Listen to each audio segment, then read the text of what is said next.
Untuk contoh realnya itu aku sendiri. Alhamdulillah, aku kemarin magang di LAKFKB tahun 2020 kalau nggak salah atau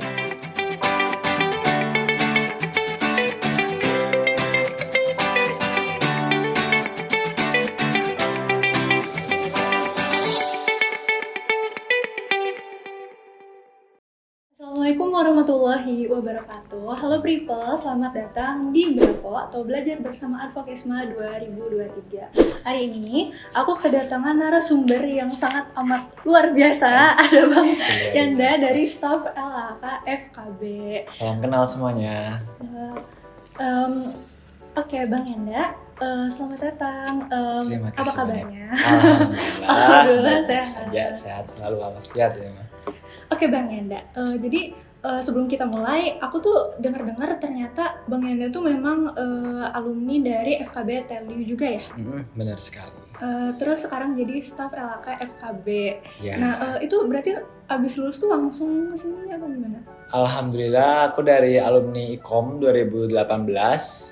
Untuk kesini sendiri itu setelah sekitar sebulan setelah lulus, alhamdulillah dipercaya dan mendaftarkan diri ke FKB itu untuk menjadi salah satu staf di layanan akademik.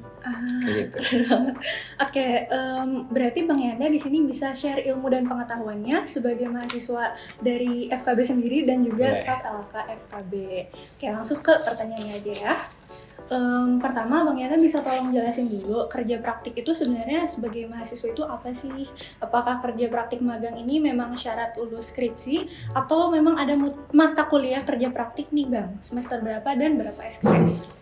Jadi gini dulu, secara penjelasan kerja praktik atau magang ini berfungsi atau berguna untuk pengimplementasian untuk ilmu yang didapatkan teman-teman selama di kuliah gitu. Selama bangku kuliah agar kalian tahu itu bagaimana sih di lapangan ya, seperti namanya aja kerja praktik ya kan.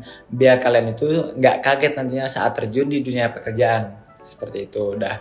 Dan untuk pelaksanaannya itu baru bisa diambil mata kuliah magang atau kerja praktik ini di semester 6. Dan jumlah SKS-nya itu melengkapi 2 SKS kayak gitu. Terus untuk sebagai salah satu syarat itu pastinya iya.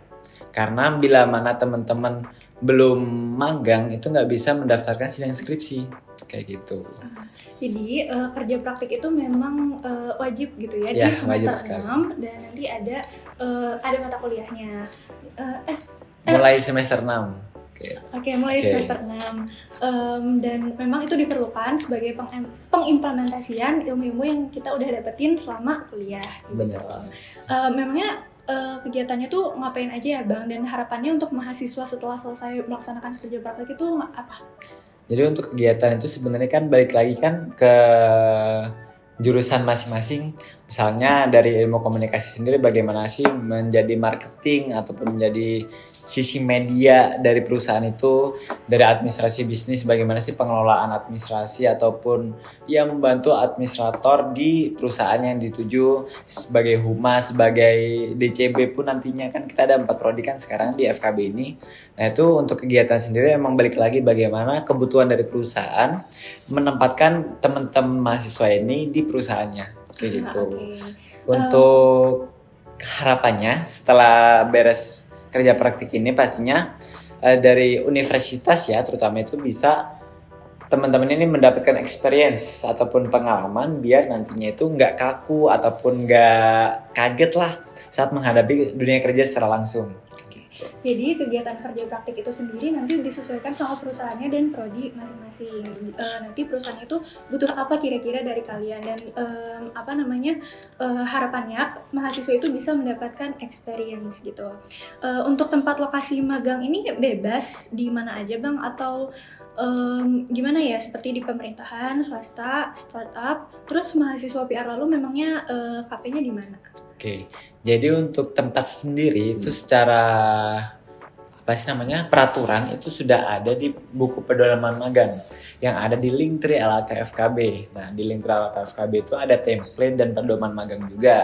Di situ kalian bisa cek sendiri untuk tempat magang yang bisa ataupun yang disetujui untuk menjadi tempat kalian magang nantinya. Ataupun bisa juga berdiskusi dengan wali dosen.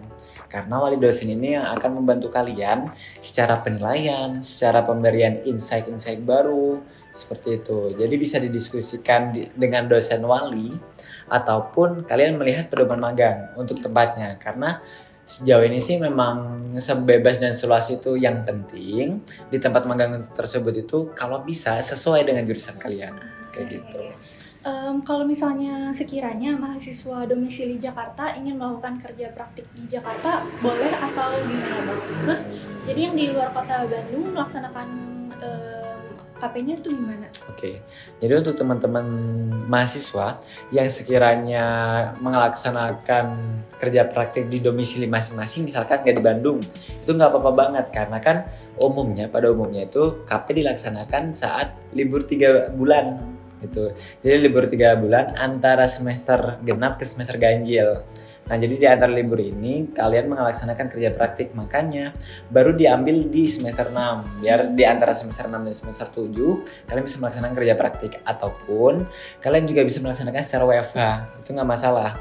Yang penting nanti di akhir dari LHK sendiri itu menerima output berupa laporan magang yang rinciannya sudah ada juga di postingan di link dari LHK FKB seperti itu.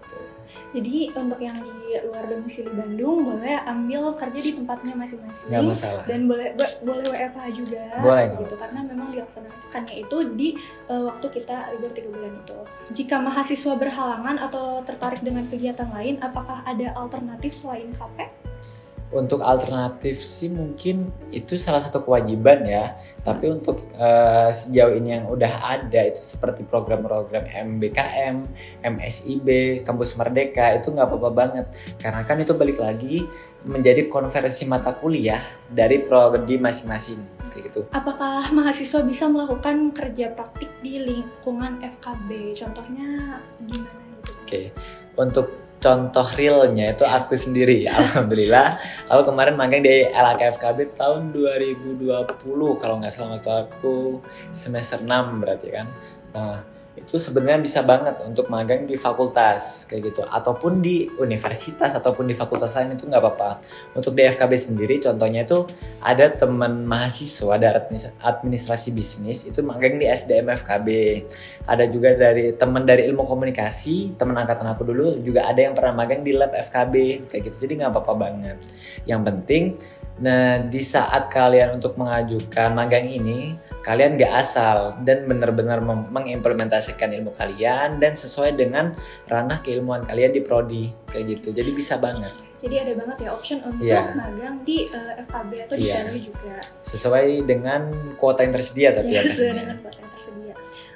Berapa waktu minimal atau maksimal mahasiswa melakukan kerja praktik atau magang? Oke, kalau waktu minimal itu 30 hari kerja. Itu yang diharuskan karena dan udah ada di IMIS juga kan, minimal 30 hari kerja. Cuman untuk maksimal itu kembali ke perusahaan masing-masing. Maksimal berapa, minimal berapa itu kan ke perusahaan masing-masing. Cuman kalau dari fakultas sendiri aturannya harus minimal 30 hari kerja.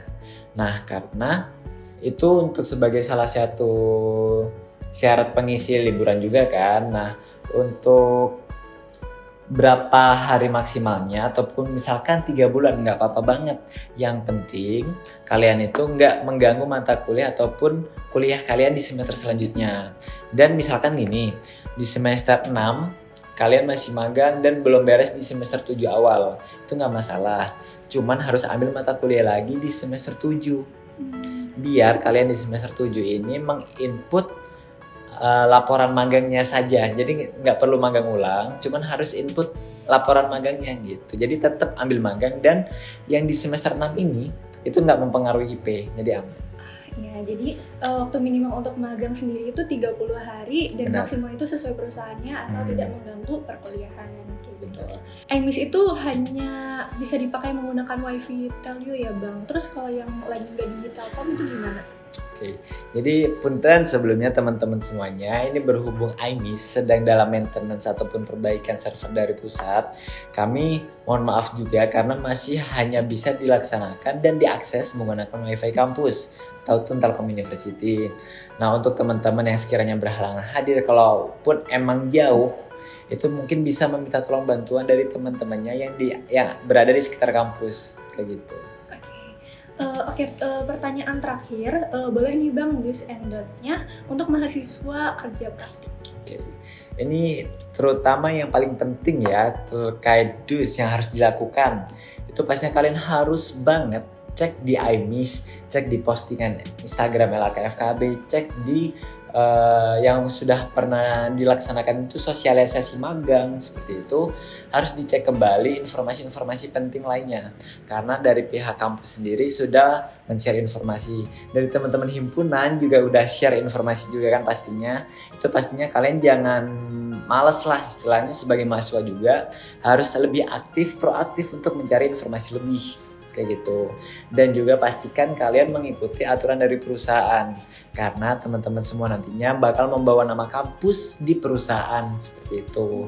Dan untuk yang terpenting juga nantinya buat laporan magang ini seringkali disepelekan. Nah, makanya itu harus banget untuk menggali informasi lebih dan mencari informasi yang sudah disediakan.